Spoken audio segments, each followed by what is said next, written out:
ថ្ងៃទី2ព្រះពរនៅក្នុង2កូរិនថូសជំពូក13ខ14គឺដូចគ្នានឹងជនគណនាជំពូក6ខ22ដល់ខ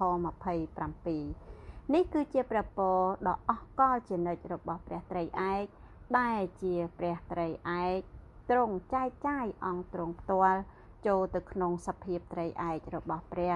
ចូលមកខាងក្នុងយើងសម្រាប់ការទទួលអំណររបស់យើងក៏សូមឲ្យព្រះយេហូវ៉ាប្រទានពរហើយរក្សាឯងគឺជាសេចក្តីស្រឡាញ់របស់ព្រះដ៏ជាព្រះវរបិតាជាជ្រោះនៃជីវិតនិងពន្លឺខសូមឲ្យព្រះយេហូវ៉ាធ្វើឲ្យព្រះភ័ក្ត្រទ្រង់ភ្លឺមកដល់ឯងព្រមទាំងផ្ដល់ព្រះគុណដល់ឯងផងគឺជាព្រះគុណរបស់ព្រះគ្រីស្ទក្នុងឋានៈជារបស់ដ៏បរិបូរណ៍ក្នុងដំណាក់របស់ព្រះគោសូមឲ្យព្រះយេហូវ៉ាងើបព្រះនេត្រទ្រង់មកចំពោះឯងហើយប្រទានឲ្យឯងបានសេចក្តីសុខគឺជាការប្រកបរបស់ព្រះវិញ្ញាណបរិសុទ្ធក្នុងឋានៈជាទន្លេនៃសេចក្តីអំណររបស់ព្រះខព្រះគុណរបស់ព្រះនៅក្នុងផែនការគ្រប់គ្រងរបស់ទ្រង់គឺបរិបូរណ៍ចម្រើនទ្វេនិងហូរហៀ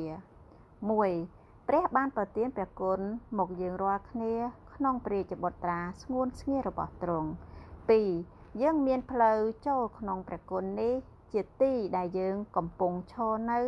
ដោយសេចក្តីជំនឿ3នៅពេលព្រះគ្រីស្ទនៅក្នុងយើងត្រូវទទួលបានបទពិសោធន៍និងទទួលអំណរជារៀងរាល់ថ្ងៃ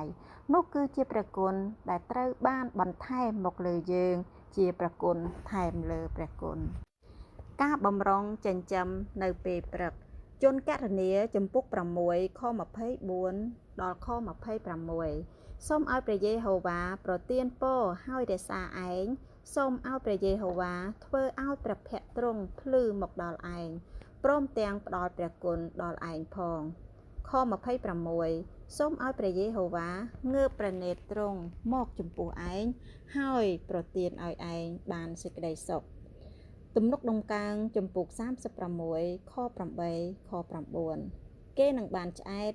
ដោយរបស់ដ៏បរិបូរណ៍ក្នុងដំណាក់ទ្រង់ហើយទ្រង់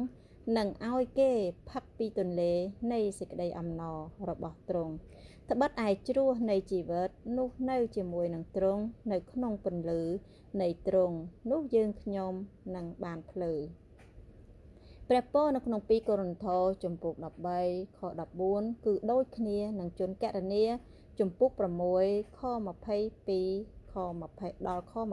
26ព្រះគុណរបស់ព្រះអង្គម្ចាស់គឺជាព្រះអង្គម្ចាស់ទ្រង់ផ្ទាល់ជាជីវិតដល់យើង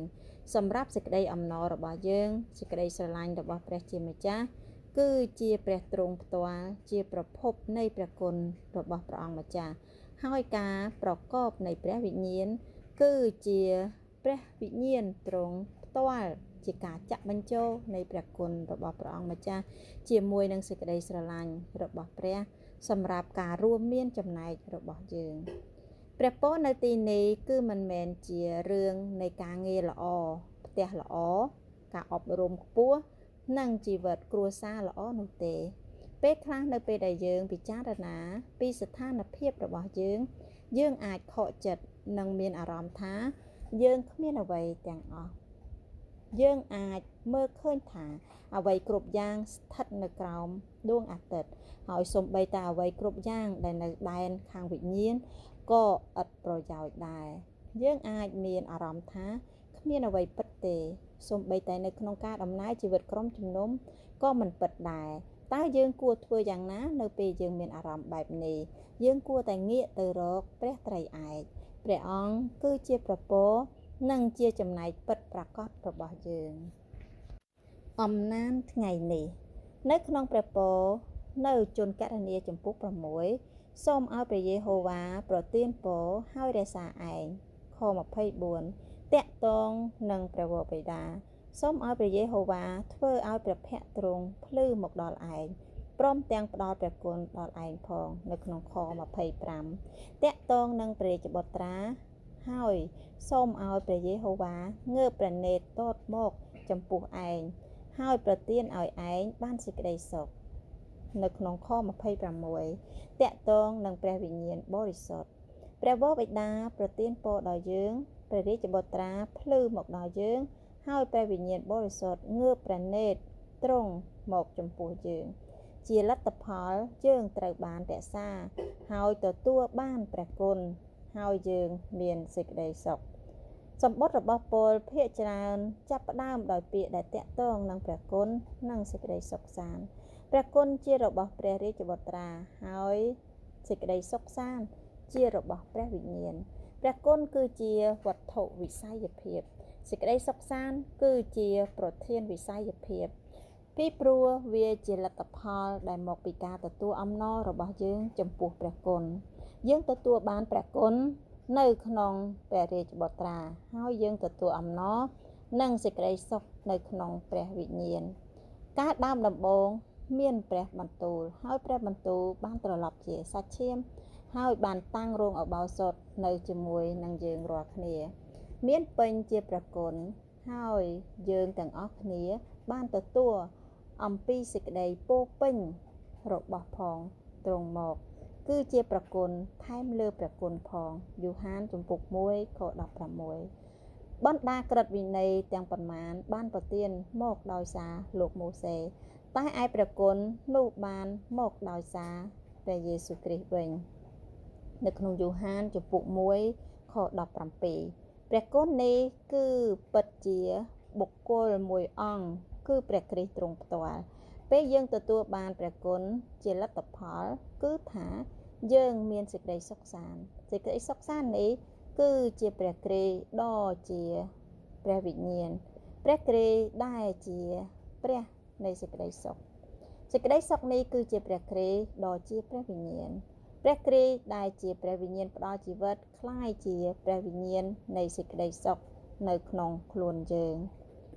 ព្រះពរនៅក្នុងជនករណីជំពូក6គឺជាព្រះពរដ៏អស្ចារ្យជានិច្ចរបស់ព្រះត្រីឯក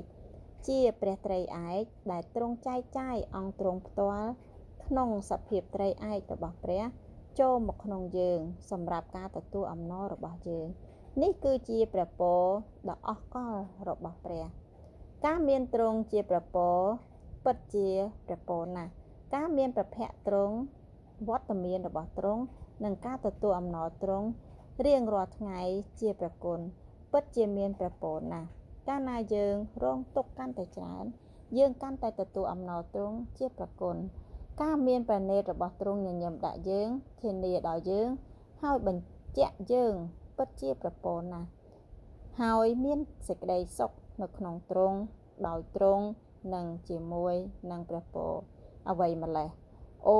សូមឲ្យព្រះគុណរបស់ព្រះគ្រីស្ទសេចក្តីស្រឡាញ់របស់ព្រះនិងការប្រកបរបស់ព្រះវិញ្ញាណបរិសុទ្ធគង់នៅជាមួយអ្នករាល់គ្នាទំនុកដង្កើងចំពោះ36ខ8ខ9បើកសម្ដែងពីសភាពត្រីឯករបស់ព្រះនៅក្នុងការចែកចាយព្រះរបស់ទ្រង់ជាសេចក្តីអំណរនៃប្រជារាស្ត្ររបស់ព្រះនៅក្នុងដំណាក់របស់ទ្រង់របស់ដ៏បរិបូរណ៍សំដៅទៅលើព្រះគ្រីស្ទជាព្រះរាជបុត្រាទន្លេនៃសេចក្តីអំណររបស់ព្រះសំដៅទៅលើព្រះវិញ្ញាណជាទន្លេនៃទឹកជីវិតឯជ្រោះនៃជីវិតនិងពន្លឺសំដៅទៅលើព្រះវរបិតាជាប្រភពនៃជីវិតនិងពន្លឺព្រះត្រីឯកកំពុងធ្វើការឲ្យអង្គទ្រង់ផ្ទាល់ចូលទៅក្នុងប្រជារាស្ត្រដែលទ្រង់បានជ្រើសរើសនិងប្រោះលោះคล้ายជាជីវិតនិងការផ្គត់ផ្គង់ជីវិតរបស់ពួកគេ